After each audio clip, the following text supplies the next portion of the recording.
America में एक bank और डूब गया। अब आप सोच रहे होंगे कि भाई मैं क्यों मुस्कुरा रहा हूँ। मेरे मुस्कुराने के पीछे रीज़न दूसरा है कि काफ़ी दिनों बाद आज आपके सामने हूँ।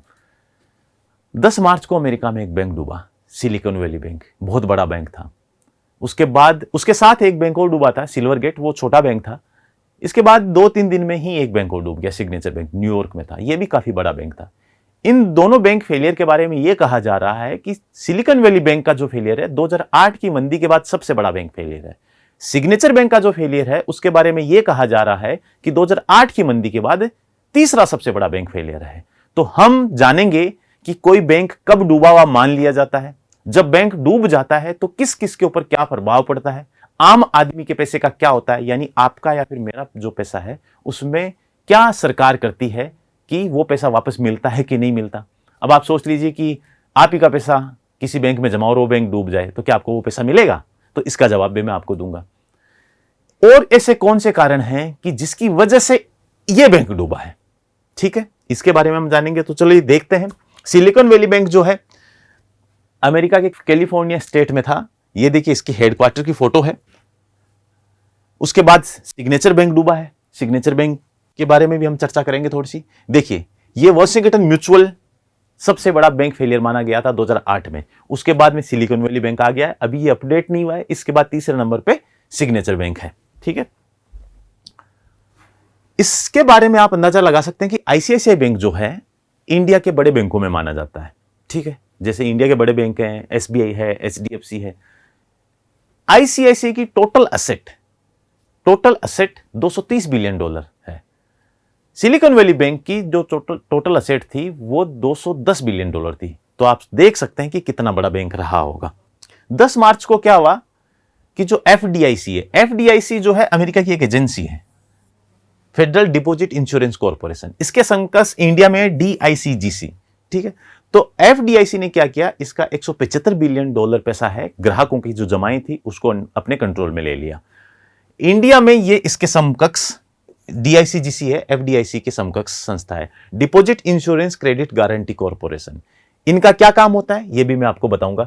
बैंक रन क्या स्थिति होती है? बैंक रन एक वैसी स्थिति को कहा जाता है कि जब कोई भी बैंक अपने ग्राहकों के पैसे को वापस नहीं लौटा पाता है कि जब वो मांगते हैं। अगर आप अपने बैंक में जाएं और कहें कि मुझे अपना पैसा दीजिए, और अगर वो बैंक अगर आपको पैसा नहीं दे पाता है तो इस स्थिति को बैंक रन कहा जाता है।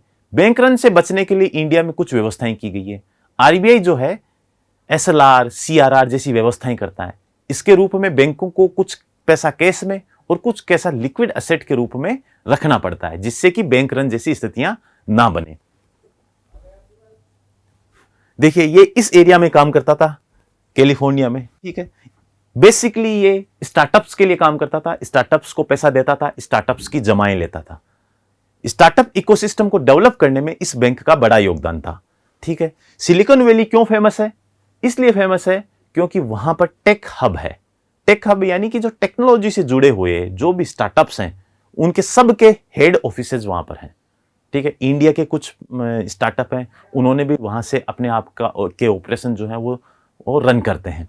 ये भाई साहब जो दिख रहे हैं आपको, ये ग्रेग बेकर साहब हैं, ये सिलिकॉन वैली बैंक के सीईओ थे। इन्होंने भी थोड़ी सी गड़बड़ करी जिसकी वजह से ये बैंक फेलियर जैसी स्थिति बनी है, ठीक है। देखिए अब बैंक फेल क्यों हुआ? बैंक फेल होने के बाद में एक तरह से एफडीआईसी ने क्या किया कि एक बैंक बनाया, national bank of Santa Clara. उस बैंक को एक तरह से सारा चार्ज दे दिया गया कि इसके बाद में जो भी कस्टमर हैं उनके साथ आप डील करोगे और पैसा आप कंट्रोल में ले लीजिए। अब यहां पर आप देखेंगे कि 2017 में इस बैंक के पास टोटल जमाएं जो थी ग्राहकों की वो $44 बिलियन थी। लगभग 4 साल में इस बैंक की जो जमाएं बढ़ के कितनी हो गई? $189 बिलियन 2021 में। तो ये चीज क्या है? ये शो कर रही है कि देखिए इससे हुआ क्या कि आप यहां पर ग्राफ देखेंगे, देखिए कि जब जमाएं बढ़ रही है ना तब इस बैंक के शेयर जो हैं वो देखिए उनमें कितना अच्छा चेंज आ रहा है, यानी कितनी अच्छी ग्रोथ हो रही है, ठीक है। अब उसके उल्टे आप देखेंगे कि जब लोन की बात आती है, लोन जब $44 बिलियन जमाई थी तब इसने लोन कितना दे रखा था? $23 बिलियन। फिर उसके बाद में जब इसकी जमाएं बढ़ के इतनी हो गई तब इसके लोन देने की जो रेट है इसमें इतनी ग्रोथ नहीं हुई। इससे फर्क यह पड़ता है कि बैंक के पास जो जमाएं होती हैं उनके ऊपर ब्याज देना पड़ता है। अब वो ब्याज बैंक कहां से कमाएगा? ब्याज कमाता है बैंक बाद में किसी दूसरे को लोन देकर या फिर कहीं पर इन्वेस्टमेंट करके। तो अब इनके जमाओं पर तो ब्याज देना पड़ रहा था, तो इसने क्या किया, जब लोन नहीं दे रखा था तो इसकी वजह से इसको कुछ इन्वेस्टमेंट करने पड़े। वो इन्वेस्टमेंट इसने यूएस ट्रेजरी में किया। अब वहां पर भी एक दिक्कत थी, जो बॉन्ड जब आप खरीदते हैं तो उसके ऊपर आपको कुछ प्रतिफल मिलता है। इसने जब इन जमाओं पर ब्याज देने के लिए इन्वेस्टमेंट बॉन्ड्स में किया, तब बॉन्ड के ऊपर जो मिलने वाला प्रतिफल था वो कम था। हाल ही में यूएस के फेडरल रिजर्व बैंक ने क्या किया कि ब्याज दरें बढ़ा दी बॉन्ड के ऊपर, यानी कि प्रतिफल जो है वो ज्यादा मिलने लग गया। और इस बैंक ने जो इन्वेस्टमेंट कर रखा था वो पुराना कर रखा था, तो उसको उसी हिसाब से एक तरह से रिटर्न मिल रहा था। तो क्या हुआ कि जब ऐसी स्थिति बनती है कि कोई आदमी आए और कोई बड़ी राशि जब निकाले और कहे कि भाई मुझे अपना पैसा दो, तो बैंक के पास पैसा देने के लिए नहीं था। क्यों? क्योंकि उसने सारा पैसा कहां इन्वेस्ट कर रखा था, यूएस ट्रेजरी में या फिर बॉन्ड में। तो बैंक ने मना कर दिया। तो यह स्थिति बनी सबसे पहले। अब उसके बाद में एक स्थिति और आई, इसमें कंसेप्ट आता है आईसीआर, इंटरेस्ट कवरेज रेशियो, कि अगर आप कहीं ब्याज दे रहे हो तो क्या आपको उस ब्याज की पूर्ति करने के लिए कहीं और से ब्याज मिल रहा है। अब इन पर ये ब्याज दे रहे हैं तो क्या इसको ब्याज देने के लिए कहीं और से इसके पास वापस आ रहा है कि नहीं आ रहा, ताकि इनके ऊपर ब्याज दे पाए। तो वो कहां से मिल सकता था, या तो इसने लोन दिया हुआ होता अच्छा खासा, ठीक है, या फिर इसको कहीं और इन्वेस्टमेंट जो कर रखा है वहां से ब्याज आ रहा होता ताकि इनके ऊपर वो ब्याज दे पाए। आप देखेंगे कि देखिए कितनी बड़ी संख्या में जमाएं हैं यहां पर लोगों की, कितना बड़ा ब्याज इसको देना पड़ता होगा। तो जमाओं पर जो ब्याज देना पड़ता है, इसकी वजह से इसने कुछ इन्वेस्टमेंट किसमें किया, यूएस ट्रेजरी में किया, वहां से रिटर्न इतना नहीं आ रहा था। अब होता क्या है कि 128 बिलियन का इन्वेस्टमेंट इसने किया था, देखिए यूएस ट्रेजरी में, जबकि यहां पर लोन देना चाहिए था। ठीक है, यह तो थी बैंक द्वारा खुद की गई गड़बड़ी। अब दूसरा रीजन बनता है स्टार्टअप की दिन ब दिन पतली होती हालत। स्टार्टअप को फंडिंग नहीं मिल रही। एक रिपोर्ट बताती है कि पिछले 5-6 महीनों में स्टार्टअप को जो फंडिंग है उसमें 23% फॉल हुआ है। इंडिया के कंटेक्स्ट में अगर आप बात करेंगे तो इंडिया में 2021 में लगभग 43 यूनिकॉर्न पैदा हुए थे और पिछले 6 महीनों में एक भी यूनिकॉर्न पैदा नहीं हुआ है। अब जब स्टार्टअप को पैसा नहीं मिल रहा तो स्टार्टअप ने क्या किया कि अपनी जमा पूंजियां निकालना शुरू की, यहां से, इस सिलिकॉन वैली बैंक से। सिलिकॉन वैली बैंक से जब जमा पूंजी निकालना शुरू की तो सिलिकॉन वैली बैंक ने क्या किया कि अपने कुछ एसेट बेचे, जो कि घाटे पे बेचने पड़े उसको, क्योंकि उसको बैंक रन की स्थिति से बचना था, ताकि कि इन्वेस्टर्स का या फिर जो डिपॉजिटर्स हैं उनका भरोसा बना रहे। इसलिए इसने क्या किया कि कुछ अपने बॉन्ड हैं वो घाटे पे बेचे। अब ऐसी स्थिति आ गई कि उसके बाद में एफडीआईसी ने बोला कि देखो भाई अब तुम नहीं दे सकते। तो ऐसे में क्या किया कि इतने में बेकर साहब ने अपने शेयर को बेच दिया, तो बाद में बैंक को बंद करना पड़ा। अमेरिका में क्या है कि अगर कोई बैंक बंद करते हैं तो उनके जो डिपॉजिट का जो इंश्योरेंस है वो होता है $2.5 लाख। एफडीआईसी के नॉर्म्स हैं ये। इंडिया में इसके समकक्ष जो है वो कौन है, DICGC। इंडिया में आपको इंश्योरेंस मिलता है 5 लाख का। ये जो $2.5 लाख हैं ये लगभग बनते हैं 2 करोड़ के लगभग। इंडिया में DICGC आपको 5 लाख रुपए का एक तरह से इंश्योरेंस देती है। 2 साल पहले ही ये लिमिट बढ़ाई गई थी, उससे पहले कम थी। ठीक है, मैंने आपको बताया कि सिलिकॉन वैली के बाद एक बैंक और डूबा, signature bank. Signature bank crypto में चला गया था 2018 में। 2018 में क्रिप्टो में जाने की वजह से हुआ ये कि इसने जमाएं जो हैं, डिपॉजिट जो हैं वो क्रिप्टो में लेनी भी शुरू कर दी। इसकी जो टोटल एसेट थी ना, उसमें से डिजिटल एसेट इसकी लगभग $17 बिलियन थी। इसकी जो टोटल एसेट है वो लगभग $110 बिलियन है।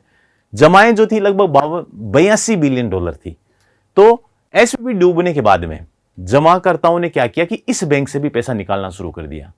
अब बैंक ने अपना इन्वेस्टमेंट काम कर रखा था, क्रिप्टो में कर रखा था। क्रिप्टो मार्केट की हालत वैसे ही पतली चल रही है, स्टार्टअप की भी चल रही है, तो क्रिप्टो की भी पिछले 1-2 सालों में आप देखेंगे कि बहुत ज्यादा डाउनफॉल हुआ है।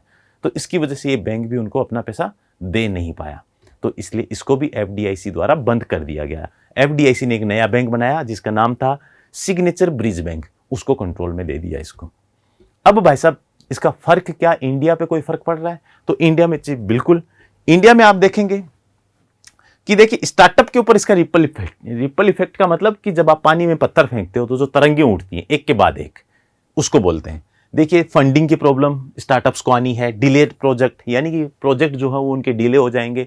अल्टीमेटली एक साइकिल बनेगा कि स्टार्टअप को पैसा नहीं मिलेगा, स्टार्टअप को पैसा नहीं मिलेगा तो उनका बिजनेस ग्रो नहीं करेगा, बिजनेस ग्रो नहीं करेगा तो वो एम्प्लॉयमेंट नहीं दे पाएंगे, या फिर जो एम्प्लॉइज हैं उनको उन्हें फायर करना पड़ेगा। तो इस तरह के इंपैक्ट इस पे आते हैं। भारत के जो कुछ स्टार्टअप हैं जैसे जोमेटो हो गया, फ्लिपकार्ट हो गया, इनमें शुरू में सिलिकॉन वैली से पैसा मिला हुआ था। पेटीएम के ऊपर एक आरोप लग रहा है कि भी पेटीएम के अंदर भी सिलिकॉन वैली बैंक का पैसा लगा हुआ है। तो इसके जो मालिक हैं विजय शेखर, उन्होंने कहा कि भाई हमारे यहाँ पर हिसाब बराबर हो चुका है, हमारे यहाँ कोई पैसा सिलिकॉन वैली बैंक का नहीं लगा हुआ है। इनिशियली आप देखेंगे कि लगभग 21 इंडिया के जो स्टार्टअप थे उसमें पैसा लगा होने की बात आ रही है सामने, जिसमें देखिए पेटीएम की बात आ रही है, पेटीएम मॉल, नापतोल हो गया, ठीक है, शादी हो गया, ट्यूटर्स विस्टा हो गया, ऐसे लिस्ट लगभग 21 में इसकी बात चल रही है कि हो रहा है। अब इंडिया के जो स्टार्टअप हैं उसके बारे में हमारी सरकार जो है वो काफ़ी चिंतित दिख रही है, कह रही है कि हम उनको सपोर्ट करेंगे, स्टार्टअप से बात कर रही है, कनेक्ट कर रही है। यूके की जो गवर्नमेंट है वो भी कह रही है कि भाई हम भी इन स्टार्टअप्स को सपोर्ट करेंगे जहां हमारे स्टार्टअपों का जो पैसा सिलिकॉन वैली बैंक में था। अब समाधान क्या हो भाई साहब? देखिए समाधान तो कुछ नहीं, बैंक बंद हो गया और इसके बाद में 1 महीने बाद शायद आप इसका नाम भी नहीं सुनोगे। समाधान है, लेकिन ये बैंक बंद हुआ है तो इसके पीछे रीजन क्या था आप देखेंगे कि पहला कि बैंक ने अपने जो इन्वेस्टमेंट किए थे वो सही टाइम पर सही जगह पर नहीं किए, जबकि वो बॉन्ड सेफ थे, उसको लोन देना चाहिए था, वहाँ से इनकम आती। दूसरा, वहाँ का जो मैनेजमेंट था, यानी कि जो बेकर साहब थे उनको भी अपने शेयर नहीं बेचने चाहिए थे, जिसकी वजह से डिपॉजिटर्स पैनिक हुए। और तीसरा कि जो स्टार्टअप की जो खुद की स्थिति थी वो भी खराब हो रही थी। तो एक भाई साहब हैं शक्तिमान जी, वो ये हैं मस्क साहब, इन्होंने बोला कि भाई मेरे को दे दो, मैं खरीद लेता हूँ ये बैंक, मैं निकालता हूँ इसको प्रॉब्लम से, बाकी देखते हैं आगे क्या होता है। तो ये थी बात अमेरिका में बैंकों के डूबने की। हमारे चैनल को आप सब्सक्राइब करें, शेयर करें, कमेंट भी करें, ठीक है? धन्यवाद।